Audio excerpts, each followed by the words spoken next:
আসন্ন জাতীয় সংসদ নির্বাচন সামনে রেখে ১৯৬টি সংসদীয় আসনে প্রার্থীদের নাম চূড়ান্ত করেছে জাতীয় পার্টি। আরও দুজন প্রার্থী পেন্ডিং আছে, সেক্ষেত্রে ১৯৮ আসনে প্রতিদ্বন্দ্বিতার সম্ভাবনা রয়েছে দলটির।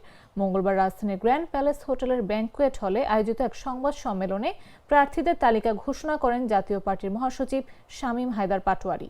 সংবাদ সম্মেলনে উপস্থিত ছিলেন জাতীয় পার্টির চেয়ারম্যান জি.এম. কাদের, দলের শীর্ষ নেতৃবৃন্দ ও বিভিন্ন পর্যায়ের নেতাকর্মীরা। এই সময় নেতারা বলেন, দেশের বর্তমান রাজনৈতিক বাস্তবতায় জাতীয় পার্টি একটি দায়িত্বশীল ও গণমুখী নির্বাচনী প্রস্তুতি গ্রহণ করেছে। ঘোষিত প্রার্থীরা জনগণের প্রত্যাশা পূরণে কার্যকর ভূমিকা রাখবেন বলেও আশাবাদ ব্যক্ত করেন তারা।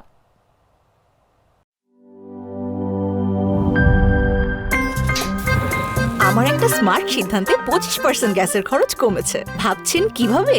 সাধারণ গ্যাস স্টোভ বদলে আমি এনেছি আরএফএল গ্যাস স্টোভ। এর সাইন্টিফিক নজল ও ব্রাস বার্নার ক্যাপ সমানভাবে তাপ ছড়িয়ে রান্না করে দ্রুত, তাই গ্যাসও বাঁচায় 25%, টাকাও বাঁচে 25%। আরএফএল গ্যাস স্টোভ নিরাপদ ও গ্যাস সাশ্রয়ী।